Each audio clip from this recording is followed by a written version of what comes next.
بسم اللہ الرحمن الرحیم۔ السلام علیکم ورحمۃ اللہ وبرکاتہ۔ بخاری شریف کی مشہور و معروف شرح لکھنے والے حافظ ابن حجر عسقلانی رحمۃ اللہ علیہ نے تحریر کیا ہے کہ تراویح ترویحہ کی جمع ہے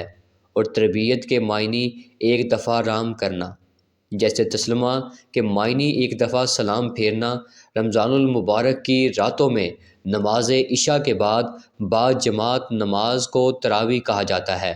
کیونکہ صحابہ کرام کا اتفاق اس امر پر ہو گیا ہے کہ ہر دو سلاموں یعنی 4 رکعت کے بعد کچھ دیر آرام فرماتے تھے۔ فتح الباری شرح صحیح بخاری کتابہ صلاۃ التراویح، تراویح مردوں اور عورتوں سب کے لیے سنت مؤکدہ ہے، مگر عورتوں کے لیے جماعت سنت مؤکدہ نہیں ہے۔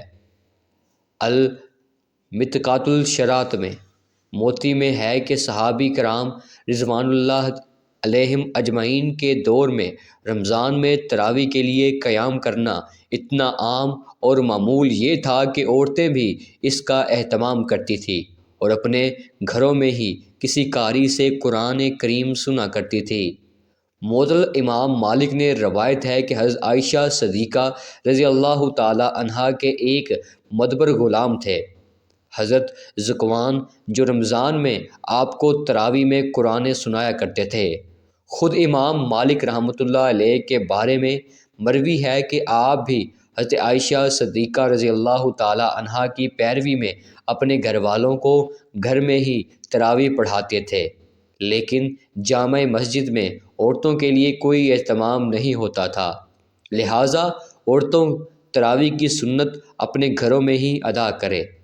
عورتوں کے لیے جماعت کے ساتھ نماز پڑھنے کے لیے مسجد میں جانا یا گھر سے باہر کسی بھی جگہ جا کر باجماعت نماز میں شرکت کرنا مکروہ ہے، پائے فرض نماز ہو یا عید کی نماز ہو یا تراویح کی جماعت ہو۔ حضور اکرم صلی اللہ علیہ وآلہ وسلم کے زمانے میں عورتیں مسجد میں نماز کے لیے آتی تھیں، لیکن وہ بہترین زمانہ تھا۔ آپ صلی اللہ علیہ وآلہ وسلم بنفل نفس نفیس موجود تھے، وحی کا نزول ہوتا تھا، اسلامی احکام نازل ہو رہے تھے اور عورتوں کے لیے بھی علم دین اور شریعت کے احکام سیکھنا ضروری تھا، لیکن اس وقت بھی عورتوں کو یہی حکم تھا کہ عمدہ لباس اور زیورات پہن کر اور خوشبو لگا کر نہ آئیں۔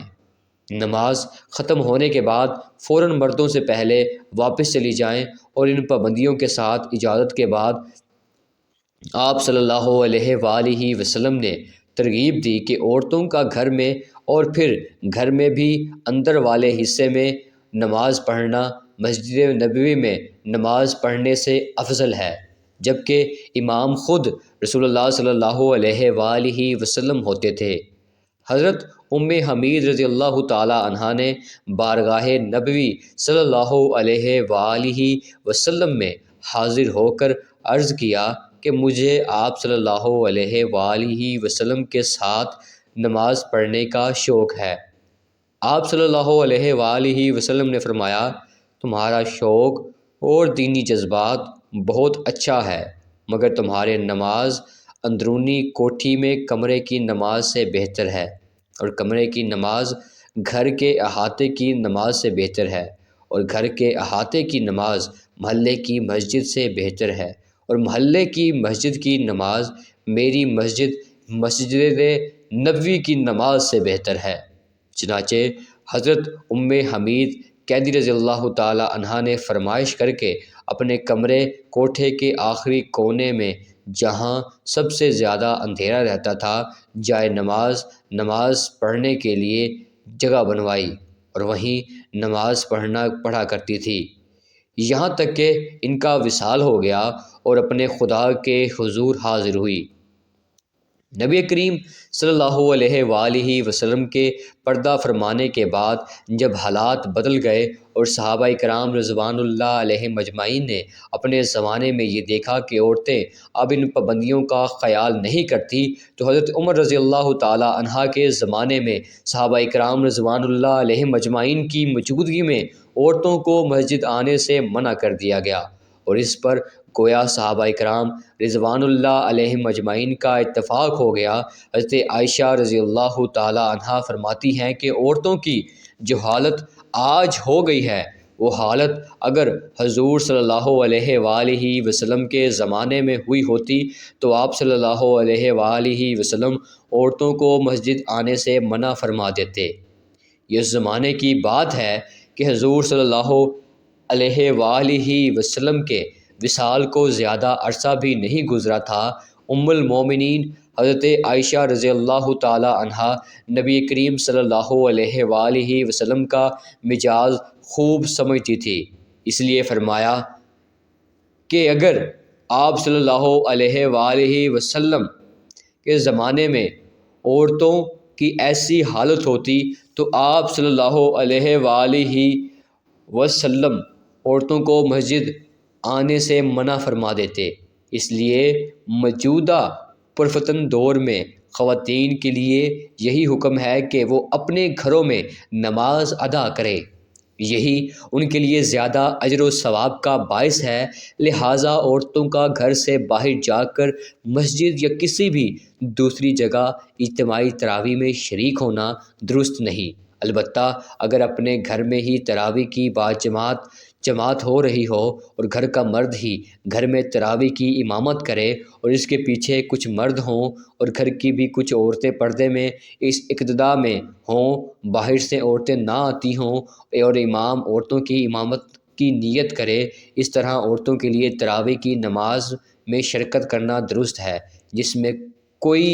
اس طرح اگر امام تنہا ہو یعنی اس کے علاوہ کوئی دوسرا مرد نہ ہو اور مقتدی سب گھر کی عورتیں ہوں، عورتوں میں امام کی کوئی محرم خاتون بھی موجود ہو اور امام عورتوں کی امامت کی نیت بھی کرے تو اس صورت میں بھی تراویح درست ہے۔